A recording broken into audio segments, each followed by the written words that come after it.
Indo British advanced pain clinic, నొప్పి మాయం, surgery దూరం. For appointments 9155515563. Hi guys, welcome to I dream. నేను మీ Chanakya. Border Gavaskar మరి 4th టెస్ట్లో అయితే నిజంగా అది కూడా థర్డ్ డే ఒక అత్యద్భుతమైన బ్యాటింగ్ ప్రదర్శన మన ఇండియన్ టీం నుంచి వచ్చింది. మెయిన్గా మన తెలుగు తేజం నితీష్ కుమార్ రెడ్డి సెంచరీ సాధించిన విధానం అయితే నిజంగా అందరినీ ఆశ్చర్యానికి పరిచేసింది. 7th వికెట్కి మరి ఒక వండర్ఫుల్ పార్ట్నర్షిప్ అనేది కూడా చేశారు. అది కూడా వాషింగ్టన్ సుందర్ అండ్ నితీష్ కుమార్ రెడ్డి. మరి తన బ్యాటింగ్ ఇంటెంట్ కానీ వండర్ఫుల్గా ఉంది. మరి ఈ బోర్డర్ గవాస్కర్ మ్యాచ్ గురించి, దాంతోపాటు కూడా and Nitish Kumar Reddy batting century గురించి కూడా మరి మాట్లాడడానికి ఇప్పుడు మనతో పాటు కూడా స్పోర్ట్స్ అనలిస్ట్ అండ్ మరి సీనియర్ జర్నలిస్ట్ అయిన మరి వెంకటేష్ గారు ఇప్పుడు మనతో పాటు ఉన్నారు. మరి సార్ని అడిగి తెలుసుకున్నాం. Hi sir. Hi Chanakya, how are you? Fine sir. Full happy smiles faces మీద. Very happy really. Nitish Kumar Reddy 100 సాధించాడు తన కెరియర్ లోనే మొట్టమొదటి సెంచరీ. మొట్టమొదటి హాఫ్ సెంచరీ, మొట్టమొదటి సెంచరీ కూడా. యా, ఎందుకంటే మొట్టమొదటి హాఫ్ సెంచరీని సెంచరీగా కన్వర్ట్ చేయడం చాలా గ్రేట్ థింగ్. అది ఆ టెంపర్మెంట్, ఆ కన్వర్షన్ అనేది చాలా ఇంపార్టెంట్. అంటే మెయిన్గా అయితే తను సెంచరీకి దగ్గర అవుతున్న సమయంలో కూడా వికెట్లు టపటపా పడుతూ వచ్చాయి. బుమ్రా అవుట్ అయిపోయాడు. బుమ్రా అవుట్ అయిపోగానే ఇంకా డిఎస్పీ సాబ్ మన సిరాజ్ సో నిలబెడతాడా లేదా అని అనుకున్నాము, కానీ ఫైనల్గా నిలబెట్టి సెంచరీ చేయించాడు. అదే ఇప్పుడు మామూలుగా 90sకి రాగానే ఎంత పెద్ద బ్యాట్స్మెన్ అయినా, సచిన్ టెండూల్కర్ అనేక సందర్భాల్లో 90sలో అవుట్ అయ్యాడు. సో ఇతనికి 2 రకాల ప్రాబ్లమ్స్. ఒకటి ఏంటంటే 90లో తను అవుట్ అవ్వకుండా చూసుకోవాలి. అవతల అతను 97 మీద ఎప్పుడు ఉన్నప్పుడు వాషింగ్టన్ సుందర్ అవుట్ అయ్యాడు. తర్వాత బుమ్రా వచ్చాడు. బుమ్రా కూడా ఇమీడియట్గా అవుట్ అయిపోయాడు. Siraj is the last man. So అతను 3 balls సర్వైవ్ కావాలి. ఆ 3 balls లక్కీగా సిరాజ్ వాళ్ళని నిలువరించగలిగాడు. కాబట్టి ఇతను చాలా కూల్గా 90sలోకి వెళ్ళిన తర్వాత ఒక స్వీప్ షాట్ కొట్టి బౌండరీ కొట్టాడు నేతన్ లైన్. సో అతనికి ఉన్న కాన్ఫిడెన్స్, నాకు నితీష్ కుమార్ రెడ్డి అనగానే నాకు వచ్చే మాట ఏంటంటే is a confident young lad. Okay. ఎందుకంటే అతనికి నిన్నగాక మొన్నటి వరకు ఈ వాజ్ ప్లేయింగ్ సన్ రైజర్స్కి ఆడుతున్నాడు. అది కూడా లాస్ట్ ఇయర్ సన్ రైజర్స్లో రెగ్యులర్ అయ్యాడు. అంతకుముందు 2023లో ఈ ప్లేడ్ కపుల్ ఆఫ్ మ్యాచెస్ పెద్దగా పర్ఫార్మెన్స్, అంటే అతనికి బ్యాటింగ్ రాలేదు, బౌలింగే ఇచ్చారు. అవకాశం అనేది కూడా అవకాశం రాలేదు అతనికి. లాస్ట్ ఇయర్ సన్ రైజర్స్కి ఆడడం ఏంటి, తర్వాత he was immediately pitch folk to the national side. T20 ఆడాడు. ఫస్ట్ మ్యాచ్లో 78 కొట్టాడు. సో అక్కడి నుంచి మళ్ళీ అనుకోకుండా టెస్ట్ టీంలోకి అతను వస్తాడని అతను వైల్డెస్ట్ డ్రీమ్స్లో కూడా అనుకుని ఉన్నాడు. ఎందుకంటే అతను ఆడినవి ఫస్ట్ క్లాస్ మ్యాచెస్ ఒక 20 ఎన్నో ఆడాడు. పెద్దగా అతని రికార్డ్ ఏం లేదు ఫస్ట్ క్లాస్ క్రికెట్లో. అతన్ని టెస్ట్ మ్యాచ్ టీంలోకి తీసుకుంటారని ఎవరు అనుకోలేదు. అతను టెస్ట్ మ్యాచ్ టీంలోకి రావడానికి ప్రధాన కారణం ఏంటంటే he can bowl a little bit of medium pace. Bowling కూడా చేస్తాడు. మనకి 5th బౌలర్ కావాలి, 5th బౌలర్ బ్యాటింగ్ చేయగలగాలి. దానికి ఏమైందంటే హార్దిక్ పాండ్యా ఈ ఫార్మాట్ ఆడట్లేదు. శార్దుల్ ఠాకూర్ మొన్నటిదాకా ఇంజరీతో ఉన్నాడు, ఫామ్ కూడా డౌన్ అయింది. సో ఆ స్లాట్ అక్కడ ఒక వేకెంట్గా ఉంది. దానివల్ల సర్ప్రైజింగ్గా నితీష్ కుమార్కి ఒక ఛాన్స్ వచ్చింది. కానీ వచ్చిన అవకాశాన్ని 2 చేతులతో అందిపుచ్చుకోవడం అనేది అతను చేసిన పని. బ్రహ్మాండంగా అందిపుచ్చుకున్నాడు. సో అతను ఆస్ట్రేలియాలో ఎప్పుడు ఆడలేదు, ఇండియన్ టీంలో టెస్ట్ టీంలో ఆడడం ఏంటి, 20 ఫస్ట్ క్లాస్ మ్యాచ్లు ఆడినవాడు. అతను సడన్గా వచ్చిన అవకాశాన్ని బ్రహ్మాండంగా యూజ్ చేసుకున్నాడు. అంటే ఫస్ట్ మ్యాచ్ నుంచి కూడా చూస్తున్నాం సార్, తనకు వచ్చిన అవకాశంలో సో మిగతా బ్యాట్స్మెన్స్ సఫర్ అవుతున్న టైంలో కూడా తనైతే మ్యాక్సిమం అందరికంటే హైయెస్ట్ స్కోర్ చేసుకుంటూ వచ్చాడు. అండ్ లాస్ట్ మ్యాచెస్లో కూడా చూసాం 42 అనేది తనకు ఒక డేంజర్ జోన్లా అయిపోయింది. అక్కడే 2 times అవుట్ అయిపోయాడు. ఆ 40s దగ్గర అయితే 3 to 4 times అవుట్ అయిపోయాడు. నేను ఒప్పుకోను. ఎందుకు అవుట్ అయ్యాడు మీరు ఒకసారి చూడండి. ఎందుకు అవుట్ అయ్యాడంటే ఈజ్ బ్యాటింగ్ లో డౌన్ ది ఆర్డర్. 8లోనో 7లోనో ఆడుతున్నాడు. అతను లాస్ట్ వికెట్ పేరు వచ్చిన తర్వాత, లాస్ట్ బ్యాట్స్మెన్ వచ్చిన తర్వాత ఇతను కొన్ని క్విక్ రన్స్ కొట్టాలి, లేకపోతే అతను అవుట్ అయిపోతాడు అతని పార్ట్నర్. అందుకని అవుట్ అవుతున్నాడు. సో 40లో అవుట్ అవుతున్నాడంటే నేను ఒప్పుకోను. ఎందుకంటే అన్ని సందర్భాల్లో he was the last man to get out. ఎందుకంటే అవతల నెంబర్ 11 ఉన్నాడు. నెంబర్ 11 ఏ క్షణాన్ని అవుట్ అవుతాడు. సో ఈ లోపల వీలైన రన్స్ తన ఖాతాలో వేసుకోవాలి, తన ఖాతాలో కాదు టీంకి రప్పించాలని చెప్పి he was running out of partners. Actually అలా అవుట్ అయ్యాడు. 38 నాట్ అవుట్ ఉంది. అతని స్కోర్స్ అన్నీ చూస్తే ఎంత కన్సిస్టెన్సీ. నాకు అన్నిటికంటే రిమార్కబుల్ ఫీచర్ ఏంటంటే అది ఈజ్ కన్సిస్టెన్సీ. మీరు ఫస్ట్ టెస్ట్లో 2 40 కొట్టినట్టున్నాడు, if I'm not wrong. Second టెస్ట్లో ఫస్ట్ టెస్ట్లో 41, 38 నాట్ అవుట్. విరాట్ కోహ్లీతో పాటు విరాట్ కోహ్లీ సెంచరీ చేస్తారు, మళ్ళీ డిక్లేర్ చేశారు. 38 నాట్ అవుట్. తర్వాత సెకండ్ టెస్ట్లో కూడా రన్స్ కొట్టాడు, 40s కొట్టాడు. థర్డ్ టెస్ట్లో ఈ స్కోర్డ్ ఓన్లీ 18 runs. కానీ ఆ 18 రన్స్తో జడేజాతో ఒక కీలకమైన పార్ట్నర్షిప్, ఒక 50 or 60 రన్స్ పార్ట్నర్షిప్, అది మనకి మ్యాచ్ సేవింగ్లో చాలా చాలా ఇంపార్టెంట్. ఆ 18 రన్స్కి he has consumed some 53-54 balls. So match saving innings ఆడాడు. సో చాలా చాలా కన్సిస్టెంట్. ఒక్క ఇన్నింగ్స్లో కూడా ఫెయిల్ కాలేదు అతను, ఒక్క ఇన్నింగ్స్లో కూడా ఫెయిల్ కాలేదు. ఈ మ్యాచ్లో కూడా, ఇప్పుడు కరెంట్ టెస్ట్ మ్యాచ్లో కూడా అతను వచ్చే టైంకి India was in very much in trouble. 189 for 7 ఎంతో రిషబ్ పంత్ అవుట్ అయిన టైం.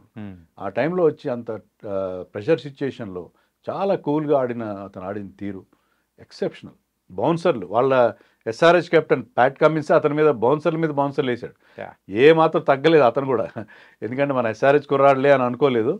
బౌన్సర్లు వేసి చాలా ఇబ్బంది పెట్టాడు. కొన్నిసార్లు దెబ్బలు తగిలినాయి, కానీ ఆ బౌన్సర్ నుంచి తప్పించుకునే విధానం, అతను బౌన్సర్లని ట్యాకిల్ చేసిన విధానం చాలా బాగుంది. Even out side the off stump balls వదిలేయడం కానీ, playing close to the body, ఎక్కడ ఎలాంటి గ్యాప్ లేకుండా ఆడడం, లూజ్ బాల్ని పనిష్ చేయడం. మనం ఇంతకుముందు ఇన్నింగ్స్కి చాలా తేడా ఉంది చాణక్య. ఇంతకుముందు చాలా కొంచెం రిస్కీ షాట్స్ ఆడడం, రివర్స్ ఫ్లిక్స్ కొట్టడం, కౌంటర్ అటాక్ చేయడం చేశాడు. సో అతను ఏంటంటే ఆ అగ్రెసివ్ మోడ్లో ఆడాడు. ఇక్కడ మాత్రం ఈ played a proper test innings, ఎక్కడ ఎలాంటి మిస్టేక్ లేదు. ఈ did not put a single foot wrong. చాలా కరెక్ట్గా ఆడిన ఇన్నింగ్స్ అది. ప్రాపర్ టెస్ట్ ప్లేయర్ లాగా ఆడాడు. ఆడి 50 దాటిన తర్వాత కూడా ఏ మాత్రం కాన్సన్ట్రేషన్ తగ్గలేదు.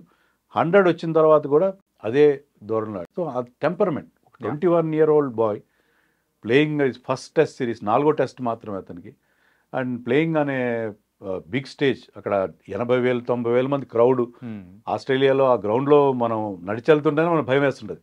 అంత పెద్ద ఎంసీజీ బిగ్ గ్రౌండ్. అలాంటి చోట్ల అతనికి ఎక్కడి నుంచి వస్తుందో కాన్ఫిడెన్స్ నాకు అర్థం కాదు. It's very very confident lad. కానీ సార్ 21 years ఎవరికైనా ఉండి ఆ క్రీజ్లోకి అడుగు పెట్టారంటే ఏదో ఒక టైంలో కాన్ఫిడెంట్ అంటే ఏమంటారంటే ఆ టెంపర్మెంట్ అనేది లూజ్ అయిపోతారు. అంటే మీరు అన్నట్టు హాఫ్ సెంచరీ దాటిన తర్వాత అయినా కానీ, సెంచరీ దాటిన తర్వాత అయినా కానీ, సో బిగ్ షాట్స్కి కొంచెం కూల్గా ఆడదామని. కానీ అక్కడున్న సిచ్యువేషన్స్కి తగ్గట్టు వెళ్ళడం అనేది అంత ఈజీగా రాదు సార్, ఇంత చిన్న ఏజ్లోనే. సో చూస్తూ ఉంటే ఒక ఫ్యూచర్, మన ఇండియన్ ఫ్యూచర్, సో ఆ క్రికెట్ విభాగంలో సో పెద్ద స్టార్ అయ్యే అవకాశాలు కనిపిస్తున్నాయి నితీష్. డెఫినెట్గా, ఎందుకంటే మీరు అన్నట్టుగా he has got old head on young shoulders. చాలా మానసిక పరంగా చాలా పరిణితి ఉంది. అలా ఎలా వచ్చిందో అర్థం కాదు. 21 years ఏజ్లో అతని గేమ్ ఏంటి, అటాకింగ్ గేమ్. దాన్ని కర్బ్ చేసి, అటాకింగ్ ఇన్స్టింక్ట్ని కర్బ్ చేసుకొని అంత కూల్గా ఆడడం, అంత కాన్ఫిడెంట్గా ఆడడం అనేది గ్రేట్.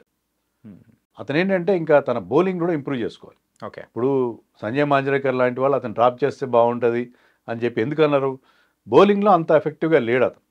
పేస్ లేదు ఎక్కువగా. Is bowling in the 120s, 130 కూడా టచ్ అవుతాడు, కానీ కన్సిస్టెంట్గా 130s, హై 130sలో బౌలింగ్ వేయాలి. కనీసం 135 km/h వేస్తేనే ఇంటర్నేషనల్ క్రికెట్లో రెస్పెక్ట్ ఇస్తారు, especially in test cricket. So అతను బౌలింగ్లో has to put on some ads, కొంచెం స్పీడ్, కొంత యాడ్స్ పెంచుకోవాలి, కొంత స్కిల్ కూడా పెంచుకోవాలి. చాలా స్కిల్ పెంచుకుంటే అలా కనుక చేసి అతను బౌలర్గా కూడా 5th బౌలర్గా 4th సీమర్గా మనకి బ్రహ్మాండంగా అంది వస్తుంది. ఎందుకంటే నెక్స్ట్ ఇమీడియట్గా ఈ సిరీస్ తర్వాత మనం వీఆర్ గోయింగ్ టు ఇంగ్లాండ్. ఇంగ్లాండ్లో ఏంటంటే బాల్ మూవ్ అవుతుంది. ఈవెన్ మీరు మీడియం పేస్ 125 వేసినా కూడా బాల్ మూవ్ అవుతుంది. ఈవెన్ తక్కువ స్పీడ్లోనే ఎక్కువ మూవ్ అవుతుంది బాల్. సో ఇంగ్లాండ్లో అతను ఇంకా చాలా యూస్ఫుల్ అవుతాడు. ఇంగ్లాండ్లో he'll be very good 4th seamer అవుతాడు మనకి.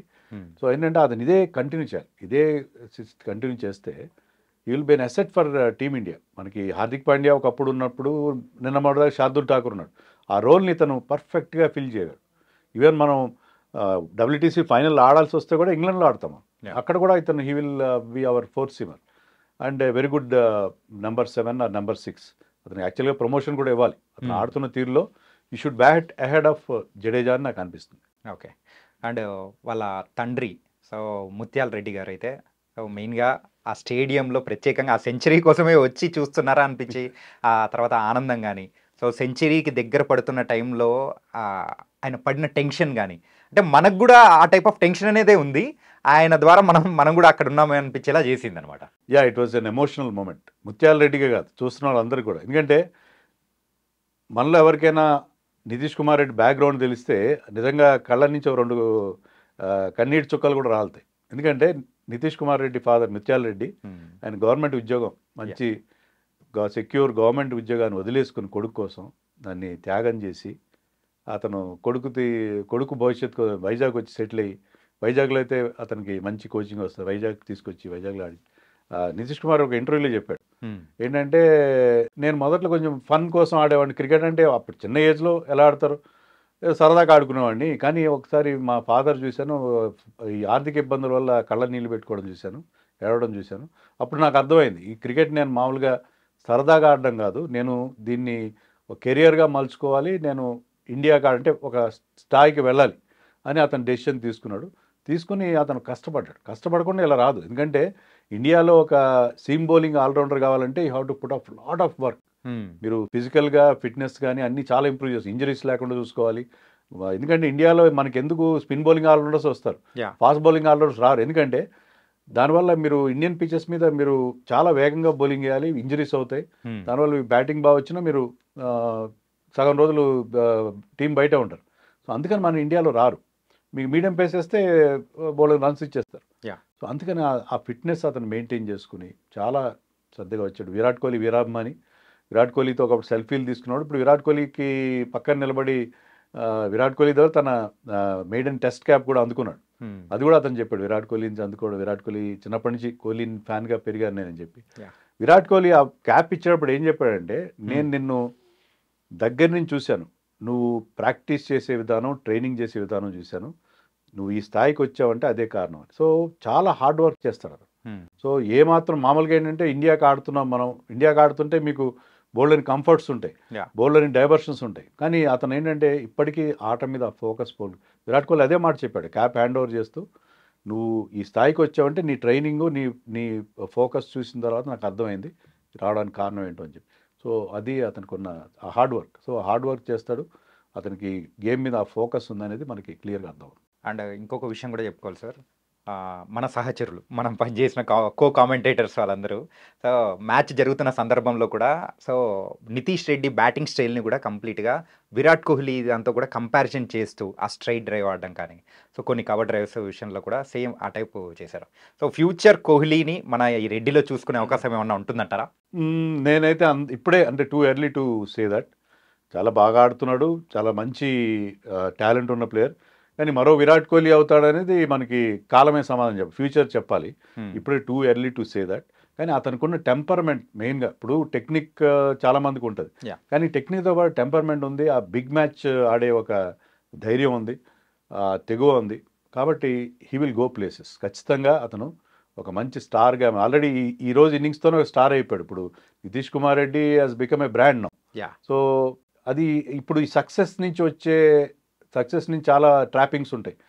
సక్సెస్ చేసే ట్రాపింగ్స్ని వాటినన్నింటినీ సరిగ్గా హ్యాండిల్ చేసుకుని మనం seen the cases of Prithvi Shaw లాంటి వాళ్ళు, వినోద్ కాంబ్లీ అవన్నీ చూసాం. సో చాలా యంగ్ ఏజ్లో ఇతను మంచి పేరు వచ్చేసింది. చాలా ఆల్ ఫార్మాట్ ప్లేయర్. ఇది ఒకటే కాదు, T20 రేపు పొద్దున ఐపీఎల్ వస్తే ఐపీఎల్లో అతని గ్లామర్ మరింతగా పెరిగిపోతుంది. సో ఇవన్నీ హ్యాండిల్ చేసుకుని అన్ని ఫార్మాట్స్కి తన ఫార్మాట్స్ కరెక్ట్గా ఎందుకంటే he is a fast bowler come batsmen కాబట్టి ఏ ఫార్మాట్స్లో ఆడాలి, ఎలా దేంట్లో తన కాన్సన్ట్రేషన్ ఉంచుకోవాలి, ఇవన్నీ కూడా అతను ప్రాపర్గా కనుక తన లైఫ్ స్టైల్ని మేనేజ్ చేయగలిగితే, మీరంటే విరాట్ కోహ్లీ అనేది ఇప్పుడే మనం ఏం చెప్పలేం, మరో విరాట్ కోహ్లీ ఎలా అవుతారని ఎలా చెప్తాం. But he will become a very good India player in across formats. అన్ని ఫార్మాట్స్ మనకు వచ్చే ఒక అద్భుతమైన ప్లేయర్గా మర్చవుతారంటే చెప్పచ్చు. అండ్ మిగతా మ్యాచ్ గురించి కూడా మనం మాట్లాడుకున్నాం సార్. ఈ బౌడగస్కర్ మరి ఎంసీజీలో జరుగుతున్న మ్యాచ్ 3 రోజులు అయితే కంప్లీట్ అయిపోయింది. అండ్ రిజల్ట్ వచ్చే అవకాశం ఏమన్నా ఉంటుందన్న ఈ మ్యాచ్లో? రిజల్ట్ వచ్చే అవకాశం ఉంటుంది. All 3 results are possible. Okay, Australia గెలవచ్చు, ఇండియా గెలవచ్చు, డ్రా కూడా కావచ్చు. డ్రాకి ఎక్కువ ఛాన్సెస్ ఉన్నాయని అనుకుంటున్నాను. ఎందుకంటే థర్డ్ డే అయిపోయింది, వాళ్ళు ఇండియా ఎంత బ్యాటింగ్ చేసినా ఒక అరగంట 30 గంట బ్యాటింగ్ చేయరు. తర్వాత Australia will play their second innings. వాళ్ళు సెకండ్ ఇన్నింగ్స్లో క్విక్గా రన్స్ చేసే ప్రయత్నం చేస్తారు. వాళ్ళకి already 100 runs, around 100 runs lead ఉంది. ఇప్పుడైతే 116 ఉంది, 100 రన్స్ లీడ్ అనుకుందాం. ఒక 200, 250, 350 కంటే తక్కువ టార్గెట్ అయ్యారు. ఇండియా ఎంత డేంజరస్ సైడ్ వాళ్ళకి తెలుసు. ఇప్పుడు యశస్వి జైస్వాల్ కానీ, లేకపోతే రిషబ్ పంత్ లాంటి వాళ్ళు, నితీష్ రెడ్డి లాంటి వాళ్ళు, ఈ యంగ్స్టర్స్ ఉన్నారు కదా, వీళ్ళెవరో తగులుకున్నారంటే వాళ్ళు ఎంత పెద్ద స్కోర్నైనా, ఇప్పుడు T20 జమానాల్లో chasing any kind of target in test matches has become very very easy. So వాళ్ళు అంత ఈజీ టార్గెట్ అయితే ఇవ్వరు, స్టిఫ్ టార్గెట్ ఇస్తారు. స్టిఫ్ టార్గెట్ ఇవ్వాలంటే they have to consume time.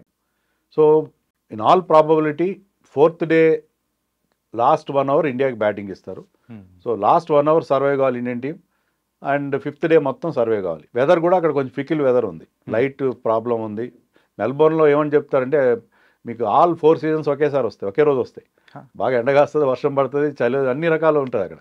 So అది చూసాం మనం. ఫస్ట్ డే భయంకరమైన వేడి ఉంది, సెకండ్ డే చాలా అందరూ స్వెటర్లు వేసుకోవడం చూసాం.